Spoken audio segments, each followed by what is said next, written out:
ভেন্ডি ভাজা, ভেন্ডি সেদ্ধ, ভেন্ডির পোস্ত, ভেন্ডির যে কত রকমের রেসিপি আছে, অনেক কিছু তো ট্রাই করেছো, কিন্তু এই রেসিপিটা একবার ট্রাই করেই দেখো। ভাত, রুটি, পরোটা যার সঙ্গে খাও না কেন খেতে কিন্তু দারুণ লাগে। যদি তুমি এক বাটি ভাত খাও, আজকে তুমি 2 বাটি খাবে। যদি তুমি 2টো রুটি খাও, তাহলে কিন্তু 4টে রুটি তুমি আজকে নিশ্চয়ই খাবে, যদি পাশে থাকে তোমার এই ভেন্ডির স্পেশাল। তার জন্য কি করতে হবে, প্রথমে কড়াইয়ে সর্ষের তেল দিতে হবে বেশ কিছুটা। এবার দিলাম কালো জিরা আর কাঁচা লঙ্কা ফোড়ন। ঝালের পরিমাণ অনুযায়ী তুমি দিয়ে দিতে পারো। ভেন্ডিগুলো ভালো করে আগে থেকে ধুয়ে মুছে আমি কেটে নিয়েছিলাম, ছোট ছোট করে কেটে নিয়েছি। এটাকে এবার ভালো করে ভাজবো। প্রথমে লবণ দেওয়ার দরকার নেই, তাহলে কিন্তু ভেন্ডি থেকে জল বেরিয়ে একদম ঘেটে হয়ে যাবে।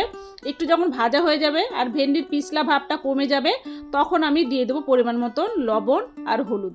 দিয়ে এটাকে আমি আবারও ভালো করে ভাজবো, যেন ভেন্ডিটা ভালো সেদ্ধ হয়ে যায় আর খুব সুন্দর ভাজা হয়ে যায়, আর পিছলা ভাবটা যেন একদম না থাকে।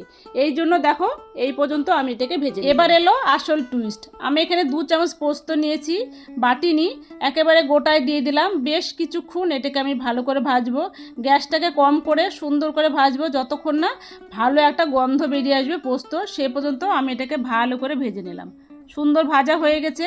এবার কয়েকটা পনির রেখেছিলাম, সেই পনিরটা হালকা হাতে এটাকে আমি ভেঙে নেব। সব কিছুর সাথে মিশিয়ে ভালো করে ভাজলাম যতক্ষণ না পনিরের আলাদা করে গন্ধ ছড়ায়।